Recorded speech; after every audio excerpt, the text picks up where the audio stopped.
Yo, what up, it's Don. Sam Lee here. We are the Soul Brothers up in here, dismantling. We're talking about dismantlings.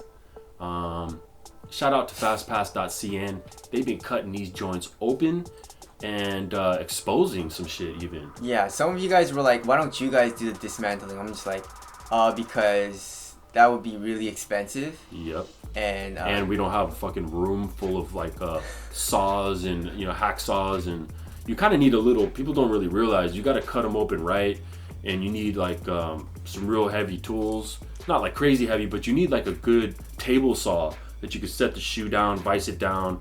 That's only like $1,000. $1,000. A couple $1,000, and you need your own workspace. So and you need to buy a lot of shoes, extra shoes. Buy a lot of extra shoes. Maybe we might. Why would we when these guys are doing it? That's true, huh? And we could talk about it and shout them out. Exactly.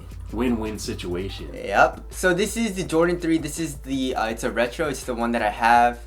And yeah, let's get right into it. So this is the upper. Separated from the bottom half of the shoe. And it's just the midsole. It's alright. It's okay. And it's oh yeah, so as you guys can see here, this is how they do it. So it's attached to the upper. Yeah, so this, I keep forgetting what this is called.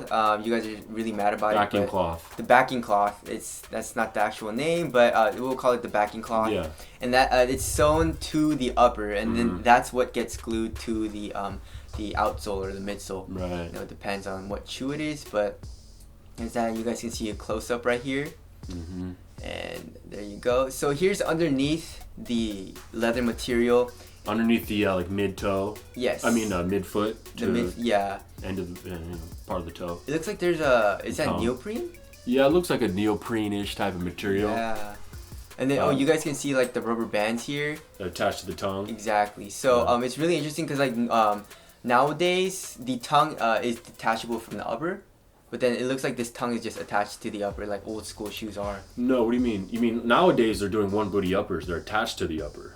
No, you know like the Curry 3, how the tongue was different, and then. Oh right. Yeah. Yeah. Yeah, they have an underlayer, then they have the tongue. Yeah, so the tongue, so the underlayer is basically the tongue, and then it's like a half booty or something. Yeah. And then the upper, but then this is attached to the it's basically the whole upper, the tongue, Yeah. So it's really interesting, and you guys can see a close up right here.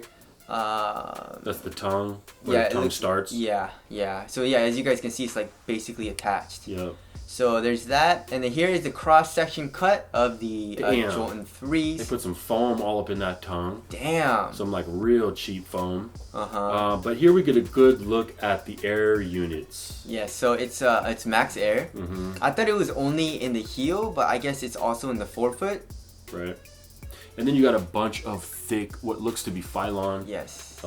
So, Phylon doesn't give much weight. The cushion in this is not great. It sucks. At all. So it sucks. When they put these Max Air units and even Air Sole units, and they just don't do much. Yeah. At all. I don't know if they just didn't know how to use them right or what, because the new Audacity, the Air Max in that is great. Yeah, in the heel. It's because these are encased in like the Phylon, exactly. But then the Audacity is just full. It's got room to expand out. Exactly. So it can compress, but this you guys can see the heel counter. I mean, that Phylon looks like straight drywall. Yes, it looks like concrete. It looks like cement, concrete. Cement. And then you can see there's like absolutely no room for the cushion to compress. Yeah. I mean, it's just like 3 circles. Yeah. I mean, I don't know. How is that going to expand anywhere with that Phylon there? You know what I'm saying? But anyways, maybe they should have like put some space right here so that it can expand a little bit. You know? But anyways, you guys can see the insole. It looks to be probably an ortholite insole. And then you guys can see the backing cloth. That's what we're going to call it now. That's what they're calling it. Okay, black backing cloth. And you guys can see this is the midsole, I believe. Yeah. Or the midsole outside of the midsole. Yeah. They put a bunch of little holes in there to distribute cushion. You see that? Uh-huh. which doesn't work, but that's why they did it. And this is interesting. Oh, I see. So there's the max unit. There we go. Yeah. And then here's the phylon running across the midfoot. Oh, so it's not full length. Phylon? No, the units. No, they're two separate units.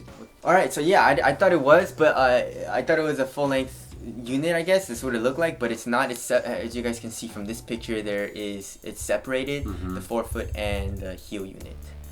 So that's interesting. Yep. Yeah. Okay. As you guys can see from this diagram, actually, here's the upper, here's the sock liner, the heel air sole unit. And then the forefoot air sole unit. Oh, it's air sole. It's not Air Max. Right. What the fuck is the difference? Yeah, I'm not sure. It looks a little bit similar to Air Max, pretty much. Yeah. Or maybe Air Max is when it's exposed. Maybe. And maybe that's what it is. The pylon. But this is somewhat exposed. There's a touch of a bubble on the side, on the heel. That's weird. I don't know. Yeah. And then you guys can see the length of the forefoot sole unit, which is 70 millimeters. And you guys can see the thickness is 7 millimeters. That's actually not bad. Yeah. Thickness. Yeah. And then the weight is 10 grams. Right. Of the heel, or the forefoot, sorry. And the heel is 84.8 millimeters long. The heel unit. And you guys can see the diagram right here. Yeah.